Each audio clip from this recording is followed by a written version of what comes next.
Whether you grew up with money, without money, or whatever was the scarcity or the abundance of it, how did that shape up your relationship with money? You make money, you can buy a lot of things with money, but the end game is money is supposed to buy you freedom. People start thinking that making money is an end in and of itself, right? You start buying things कि आपने plane खरीद लिया. Ultimate ambition, flying private, अपना plane है. But people who have their own planes कि आपके पास Gulfstream G550 है. You feel like a movie star, you feel like a rock star being in that plane. But people who are in that position, guess what they're thinking about? आपको क्या लगता है कि एक अच्छी कंटेंट जिंदगी जीने के लिए भारत में एक इंसान के पास कितना पैसा है?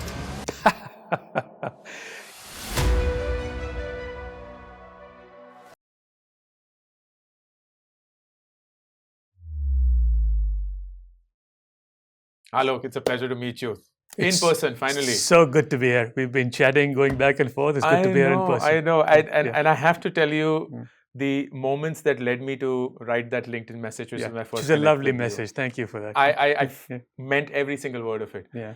I picked up the book. I don't even remember मेरे को कहाँ से recommendation आई, कहीं से कुछ तो था. But it's, of course, everyone, at least in the tech world, knows a SoftBank. And I had heard your name, but I didn't know of you. And I'm like, हर किताब लिखी है तो कुछ interesting होगा. Some behind the scenes gossip, and then Masa-san is like this. What does he have to say? What does he have to say? Is he spilling the beans and whatnot? And then I read the book and I just fell in love with it. I think I completed it in just one night. Thank you. And then I had to look you up. And I was like, chaliye, isko ek LinkedIn bhejta. This is like my natural default. And you're so gracious that you replied very quickly. And here we are, which is a wonderful way of saying if you don't ask, the answer is always no. Firstly, किताब लिखना ना बहुत लोगों के लिए एक life goal जैसा होता है. क्या आपको पता था कभी कि आप किताब लिखेंगे, or did it change, and if yes, why and so मेरे साथ as you know, I grew up in Delhi. This is for first 21 years of my life, even going to Bombay was, it was, maybe I'd been there once, but it was a big deal. So this is my home. So my ambition, so this I'm talking about now, growing up in India in the 70s and the 80s, right? So to be and I don't think that has changed too much. My father was a middle class. He was a lecturer at the All India Institute of Medical Sciences when I was very young. I had this ambition that I would. I used to read a lot. I wanted to write, but for a career, that's not an option. Being an artist, क्या करोगे? You're going to waste your life. उस समय पे तो बिल्कुल कुछ नहीं था. बिल्कुल कुछ नहीं था. I mean, it's like almost like coming out. It was taboo. You can't do that, right? So it's been tucked away, and late in life is something I want to talk about. Stages of life. Kind of once I got to a point at which कि ठीक है, बहुत हो गया. ये पैसे बनाने के चक्कर में career, leave this all behind. That stage of life, as our Vedic philosophy teaches us, move beyond and pursue something that you wanted to do. So here I am. By the way, my ambition was not to write this book. People assume when I went to NYU that I would do it with the objective of maybe I'll kind of learn how to write a book like this. I actually wanted to write. I'm not sure what I wanted to write. All I knew was I wanted to write. I thought maybe I'd write fiction. I wrote stories. I wrote a story written in the voice of a dog. I mean, I experimented with many different things. But then I realized that the very few people with a writerly eye have been in the positions I've been in. And it would be nice to just put that down on paper. I'm so glad you did that. It stretches out and to make it like a story. Yes. I want to go back to your growing years. For those who may not know, जैसे कि बताया आलोक ने, very middle class upbringing, and it's a fascinating story of how somebody who would be born with no special tag, no special status, goes on to do such remarkable things in life. फिर Saint Stephen's गए, वहाँ BA maths करी. You were the university topper there. I was, yeah. And फिर उसके बाद immediately आप Wharton गए अपने MBA के लिए. And then you spent 16 glorious years at Morgan Stanley. 16 years. Yeah, and then finally, of course, जो book का premise है was the CFO of SoftBank, which is a phenomenal entity in the investing world all through.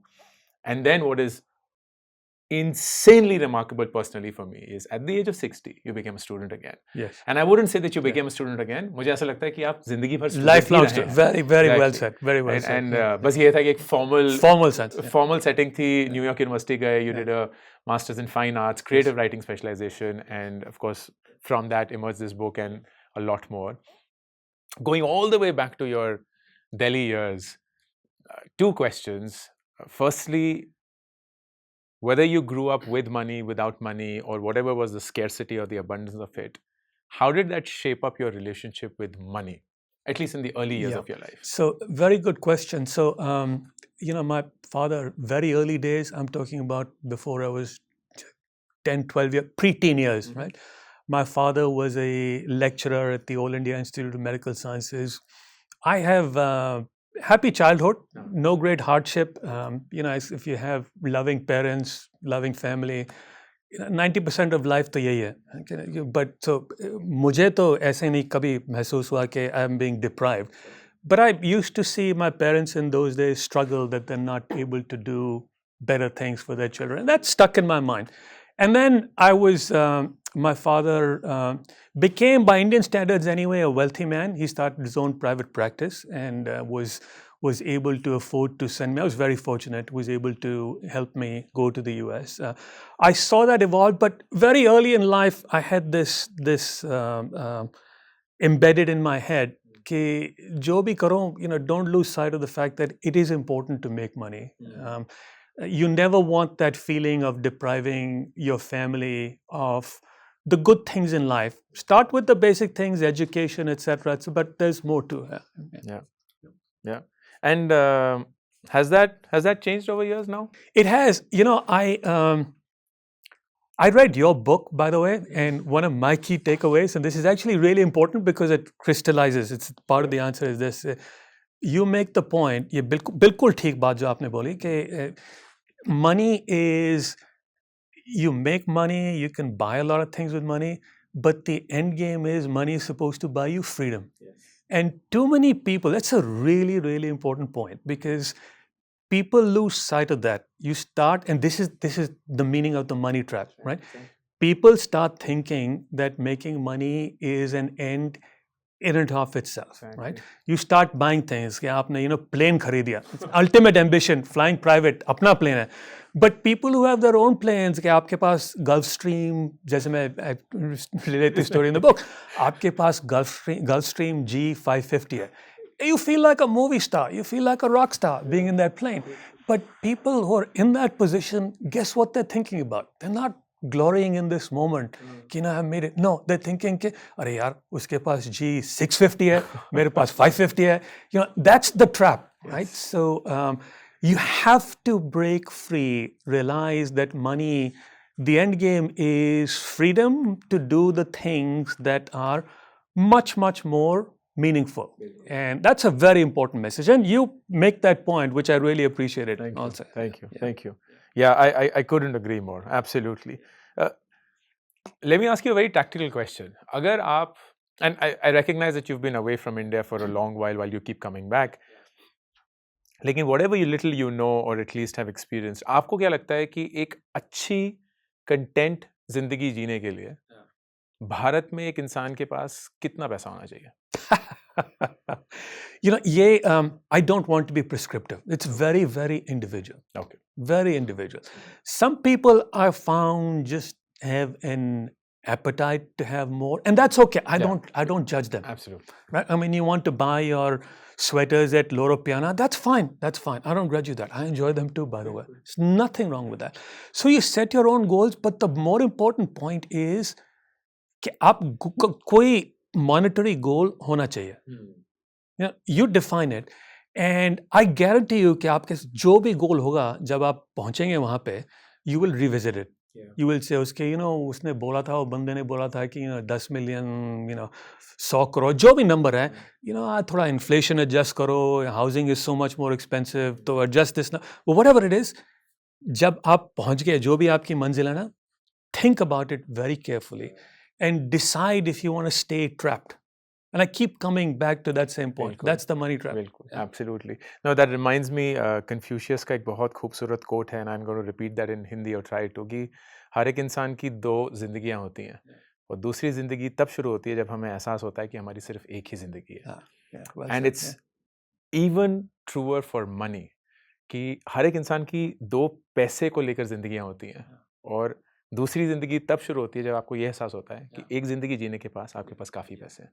Because then when you revisit, like that's when you really question कि क्या मैं उस trap में ही रहना चाहता हूँ या उस ट्रैप से छूटना चाहता हूँ, क्योंकि फिर जिंदगी बहुत अलग हो सकती है, like the way you're leading it or anyone. So I'm not religious, but हमारी ये हिंदू वैदिक philosophy में बहुत wisdom है, you know, and part of the wisdom is it's a little bit genderized, but that was the time that you know, okay, I would say a person, not a man. Yeah. Originally, Vedic philosophy said this is what a man is supposed to do. But your early days, what they call brahmacharya, student days, you're supposed to learn.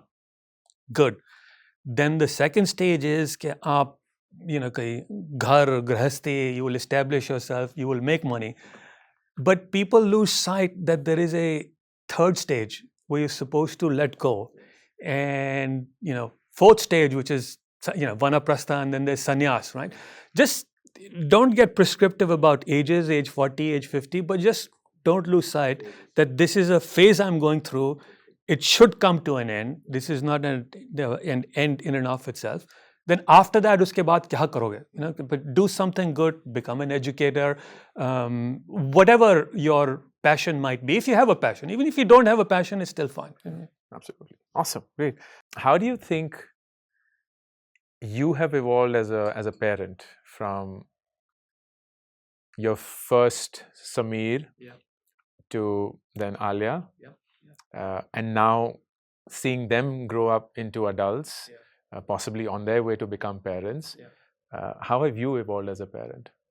I have my wife Maya features very prominently in the book, so I have her to thank for. I mean, she is her life revolves around family, and that's been a very positive influence from me. अपने जैसे, you know, मेरी relationship थी अपने माँ बाप के साथ, I've learned something from that, the things that we should have done better.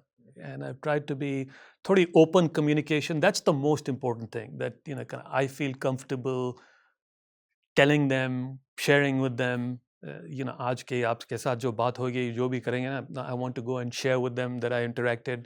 Likewise, they communicate with me. That is the most important. Communicate, open communication. I tell them what I'm doing, they share with. I learn from them, they learn from me. Hopefully, that's really the key. So for me, that's the most fundamental thing. Got it. And आजकल ना काफ़ी fashionable हो गया आलोक ये बोलना कि माँ बाप को बच्चों के साथ दोस्ती करनी चाहिए. I have a very different take on that, but I love your take कि माँ बाप को माँ बाप बने रहना चाहिए या दोस्ती करनी चाहिए?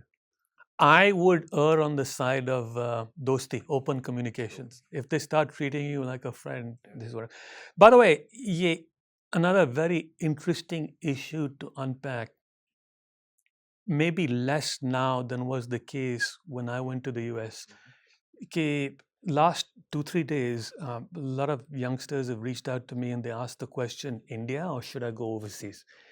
And this is a very subtle point that I don't think I've made. बहुत important चीज़ है कि आप, you know, जाएंगे तो if you go to the US, you know, when I went in the 80s, even if you made a phone call to India, that was a very big deal. You know, I mean, you were talking about $3 or $5 a minute to communicate, right? Much easier now. You got WhatsApp, you got, you know, so it is communication, social media. It's so much easier now, but you will leave a lot behind, right? In terms of your relationships. You know, आपके साथ बैठ रहा हूँ, Hindi is my mother tongue, but sometimes I'm self-conscious when I speak in Hindi. You lose that part of yourself, right? And those are the trade-offs you make. But coming back to your question, this friendship, this communication, I over-index on that a little bit. मैं ये सोचता हूँ आलोक कि हमारे बच्चों के दोस्त तो बहुत सारे बन जाएंगे, जिंदगी भर बनते रहेंगे, लेकिन उनके माँ बाप सिर्फ हम ही बन सकते हैं. Nobody else can play that role. तो अगर हम उनके दोस्त बन गए तो शायद उनको वो माँ बाप का रूप नहीं मिलेगा जो उनकी जिंदगी में बहुत ज़रूरी है. And that is how I think about that. Now, what would be the subtle difference? I agree with you, and I think that's where we aligned. कि माँ बाप का मतलब ये नहीं होना चाहिए जो हमारे 60s 70s 80s का एक डेफिनेशन था कि strict, not expressive, not communicative, बहुत कि ये करो ऐसे बैठो, ये करो वगैरह, but more about trying to understand who they are as individuals, trying to also come across as a human and not as an authoritarian figure that can't be understood.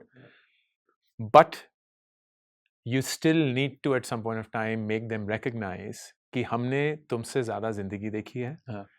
शायद हम तुमसे ज़्यादा कुछ जानते हैं जो तुम अभी तक नहीं जान पाए हो, एंड हम ये नहीं चाहते कि तुम ये अज्यूम करो कि हमें कुछ नहीं पता है क्योंकि हम तुमसे बड़े हैं. So my view on this is something you can't take for granted. It has to be earned, right? So आप communicate करेंगे तो आप उनके दोस्त भी बनेंगे. You know, I can learn from you even though you're much younger than I am, and that will be based on, you know, just based on the content that you provide, right? I mean, you will say things that will resonate with me. So as a parent, आप ऐसे बात करोगे that resonate with them, then they will respect you. You can't. I find it's very difficult to make them believe that, you know, because I'm your father or because I'm your mother, because I'm older, you should listen to me. Sometimes it actually backfires. It does. Yeah. Completely That's agree my with you. experience anyway. Absolutely. No, I think that's where both of us would 100% be aligned. I don't think kids can be taught. They learn from observation. And अगर कुछ भी सिखाना हो तो the best way to do that is कि आप वो खुद बन जाइए. बच्चे सीख जाएंगे. And frequently, most important thing is कि experiences share करो. You know कि मैंने दुनिया देखी है. Don't tell them कि, you know, let me tell you कि मेरे साथ ये ऐसा हुआ था, वैसा हुआ था, and then you decide what you learn from that. ये नहीं कि तुम्हें कुछ नहीं पता, मुझे पता है. बिल्कुल, बिल्कुल. वो नहीं. Yeah. Let me tell you my experience, and then you decide what you want. Exactly. I had the same question that a bunch of people would have asked you in the last 2 to 3 days as well. Particularly when you were growing up, 70s, 80s, you're born in 62, I assume? Yes, 62, right? So I was born in 1980.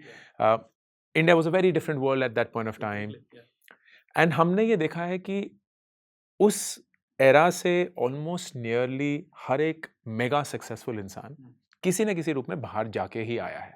या तो वहाँ रह गया है या वहाँ जाके वापस आया है. What does going out do to you as an individual that doesn't happen if you're still in the same country as you were born in? This is a very important issue to unpack. My generation who left India in the 80s is probably economically the most consequential migration probably in the history of mankind. अभी America को आप देखो, मैंने थोड़ी back of the envelope calculation करी थी.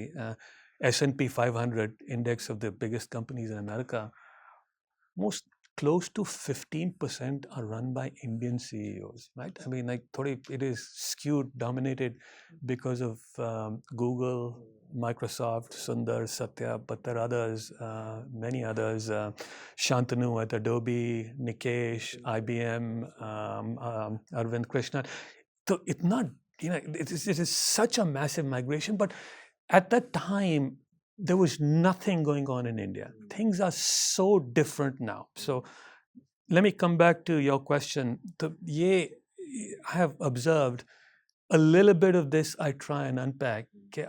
If you go to the US, the pressure to assimilate, it's better now. There's a lot of pressure to assimilate, to become American, to speak like them, to dress like them. I talk about this. And you lose sight of who you are. Then you come back here and you feel awkward. You know, in the book, I tell the story that Masa-san, who's very prominent in the book, Masa और मेरी meeting हुई नरेंद्र मोदी के साथ. So Modi ji को मिलने गए तो मैंने तो पहना हुआ था अपना पूरा Italian suit, dressed like a banker. So मिले मोदी जी के साथ तो मेरे लिए तो I'm from Delhi, दिल्ली में मिल रहे हैं. मेरे लिए तो it is still my prime minister in my mind, even though I have a British passport. So I go to him and no confusion in my mind. I bow, namaste से kind of बहुत respectfully किया. तो मोदी जी ने completely ignored that, sticks out his hand, like shakes my hand. But the problem is not a problem, but just an observation. How I see myself is very different from how he sees me. he sees me, maybe you grew up in Delhi, but for me, I've had my briefing. You're just a foreign banker. So this identity, how you unpack that is very interesting.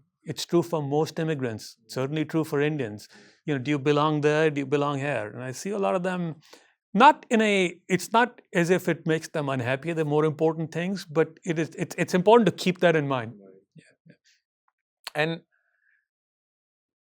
does the independence most of the Western world almost demand from individuals? It's not even an option. Like, you have to do everything on your own. There is a do-it-yourself culture. The Indian culture is embedded in do it for me. हम दुकान में जाके दुकानदार को पर्ची पकड़ा देते हैं, वो सामान लेते हैं. There is this, every time I come here, I feel this cozy feeling of like कुछ करना ही नहीं है. Yeah, ठीक है. Everyone's there to help. There's family, there's friends you can reach But out to. but does that make us lesser of true independence, or like, how does it shape it up, or do you have a point of view on this? I find it really cozy. मुझको तो, you and I exchanged this message. आपने बोला था कि meant the pollution, there's a bad day to be in Delhi, and my response was, for me, there's no bad day to be in Delhi. So, and I was talking about this feeling of warmth, and you take that for granted. Maybe that's tough love, but I find it's the feeling of, it's very nurturing, it's very warm, and it's nice to be surrounded by that. Yeah. Very cool. Well, now when you look at your life, Alok, 62, you've frankly done so much, accomplished so much, you're extremely well regarded. Why are you still working? I'm writing. I don't consider that work. Okay. मेरे लिए तो this is an Indian job. This is what I wanted to do when I was a child. So this is not work for me. This is fun. And how long? Having conversations like this is fun. It's fascinating. What's your usual day like? So, like, not this jam-packed India visit, but what's your normal day like? Where do you? And I asked you, do you split time between New York and London? And you said so, yes. But when you're like home, what's your normal day like? Work out in the morning. That's important. I see you're super fit. I love it. So I watch that like a hawk. At my age, it's really important. So, working out, very important. Mornings is when I find productivity is maximum for me. So I try and do my writing. There's routine tasks you have to do, but that's when my mind is clearest, fresh. Wasn't always that way when I was young, but I find that now. That's when I'm at my most productive. And then later on through the day, you find as much opportunity as I can, time for interactions. I love to play golf, try and do that at least 1 or 2 times a week. And interaction with friends and family, crucial. Those are all the things you talk about. Those are all the things. That's what you mean by freedom, right? I mean, and that's what you have to earn. Yeah. Wonderful. One thing that I wanted to ask, and ये हमेशा मेरे दिमाग में घूमता रहता है, you have had this incredible vantage point कि दुनिया के सबसे finest entrepreneurs के साथ आपने काफ़ी वक्त बिताया, and जब आप Indian entrepreneurs को देखते हैं, Kunal हो गया, Ritesh हो गया, Vijay हो गया, and so on, and then you look at global, whether it's a mega success like a Mark Zuckerberg or anybody else, ऐसी कौन सी चीज़ है जो आपको लगता है बाहर के entrepreneurs इंडियन एंटरप्रेन्योर्स से सीख सकते हैं, और कौन सी ऐसी चीज है जो भारत के एंटरप्रेन्योर्स बाहर वालों से सीख सकते हैं? So very good question. I talk about this in the book. The Indian entrepreneurs I met, मुझे तो बहुत अच्छा लगा. I mean, the interaction, I felt very good when I was at SoftBank about backing them, and I'll tell you why. One is I didn't see that same obsession with accumulating wealth, making money. I give this example. My friend Nikesh, Kunal और Rohit, founders of Snapdeal, उनको हमने invite किया हमारे साथ, चलो Alibaba management team को मीटने. हम गए हांगजो में. So वहाँ पे Nikesh और I, we were at the Four Seasons Hotel. There instead, because you assume that's what one does. Kunal and Rohit shared a room at a Holiday Inn, and they were, on paper at least, much wealthier than we were, and I really respected them for that. That they're not living the high life. So that's one important difference, very healthy. And with that, उनको ये मुझे बहुत अच्छा लगा कि थोड़ा सा idealism था कि दुनिया बदलनी है, हिंदुस्तान को बदलना है, दुनिया बदलनी है, using tech kind of as a tool to make the world a better place. I didn't see enough of that in the Western entrepreneurs. Now, the flip side of your question, what could you learn from them? I suppose the obvious answer is that tougher, they take hard knocks. I haven't seen that many Indian entrepreneurs kind of go through that cycle of being totally torn down, reinvent themselves, coming back. People often ask me, Masa Son, one of the greats, there's not a whole lot you can learn from them because he's this crazy guy who lives in the future. आप ये सिखा नहीं सकते, किसी को नहीं सिखा सकते. But ये एक जरूर सीख सकते हैं from him, this resilience. He's been knocked down so many times, keeps coming back bigger than ever. Here's a Greek mythology में कहानी है कि Icarus, which people have heard of, right? Icarus is his father makes these giant wings for him, but the wings have wax. He flies close to the sun and he burns. Now, the moral of that story is don't fly too close to the sun, you'll burn.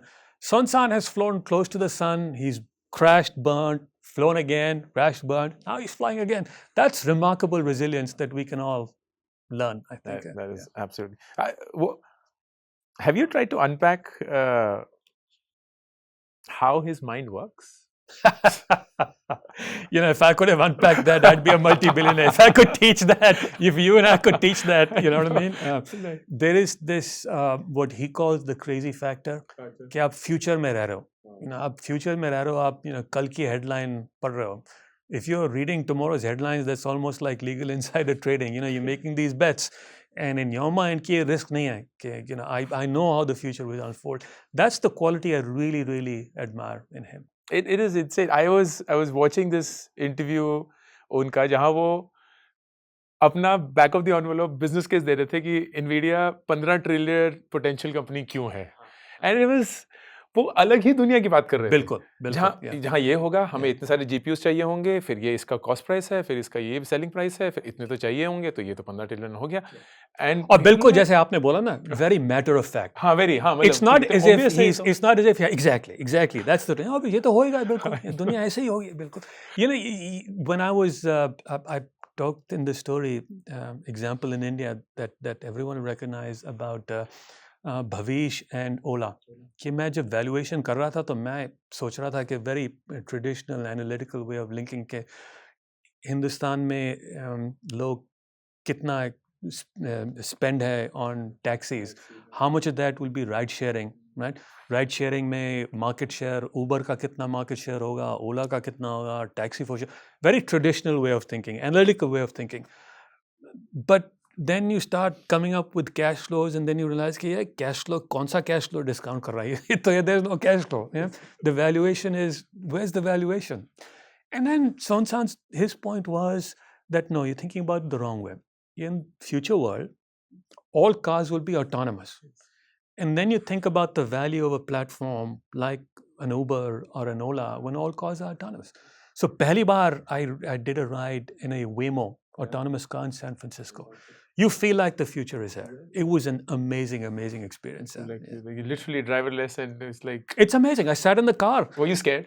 No. So this is the most important point, right? I was not scared. I have never felt safer in a car. Really? Yeah, I've never felt safer in a car. I sit there.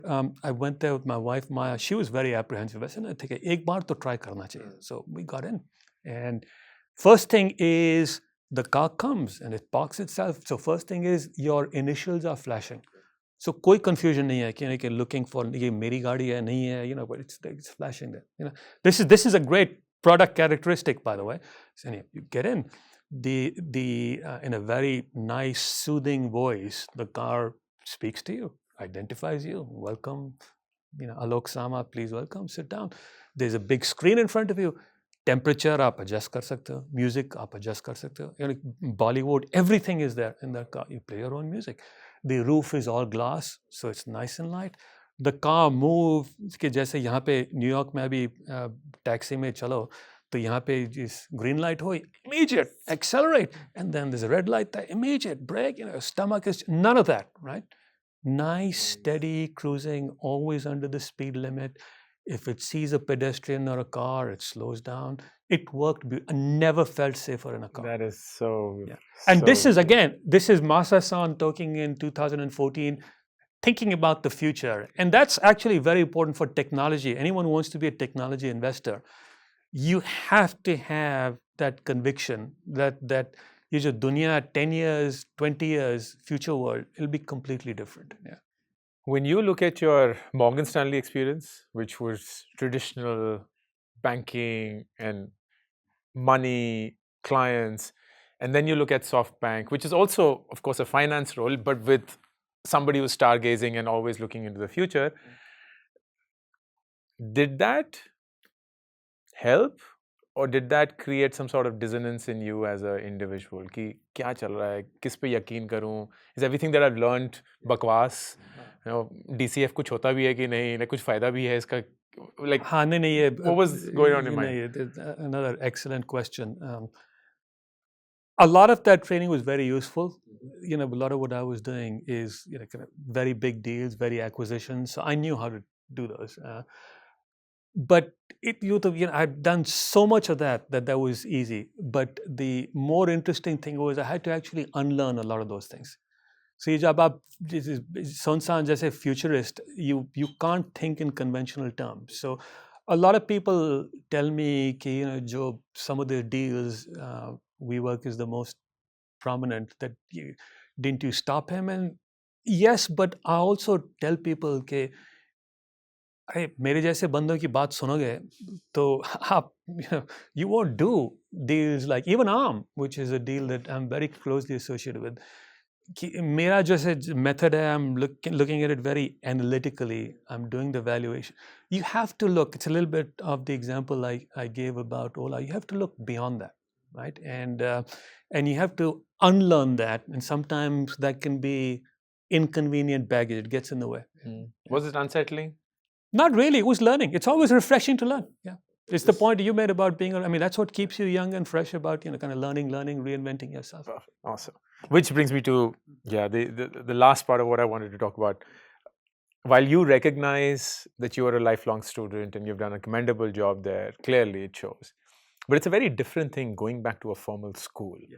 And I don't know how your class was at NYU, but now you were 60. Yeah. I would imagine most of the students around were not in that vicinity of course not. They were in their 20s. Yeah, exactly, same age right? as my kids. Yeah. So, how was that experience? It was fun. I learned so much from them. I learned so much from them. The typical profile was late 20s, predominantly female, very left-wing in their views, even kind of questioning capitalism, almost communism. And for some of them, I was this great evil. Yeah. All the things that they think represent all that's wrong with the world. That was difficult. But I learned so much from them. It's so refreshing, their view of the world. And hopefully over time, they learned a little bit from me. And I think they respected the fact that I could do whatever I wanted, but I was in the classroom with them. The teachers were great. Yeah. They were phenomenal. Did they treat you differently? They were all younger than me too, by the way.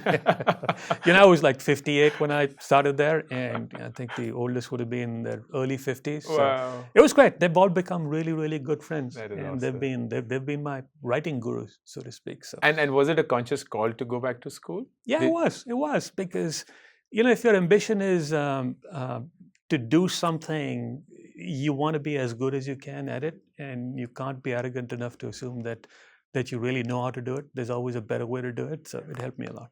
Yeah. Wonderful. One last question, Alok, before we close. What do you think could be your last book of your life? That's a tough one, my friend. What would it be about? What do you think, if you were to predict? That's an impossible question to answer. You will never write a book thinking it's your last book. but assuming, like, You know, in a way, in a contradictory way, this is my last book, if you know what I mean. Yeah. You know, because you want to write a story, everyone, your legacy, right? So this book is a memoir. So in some sense, it's my legacy, and that's what your last book should be, right? So the books I want to write are more what I set out to do, which is write stories, write interesting stories to unpack interesting themes related to some of the questions you asked: money, identity, immigrant identity.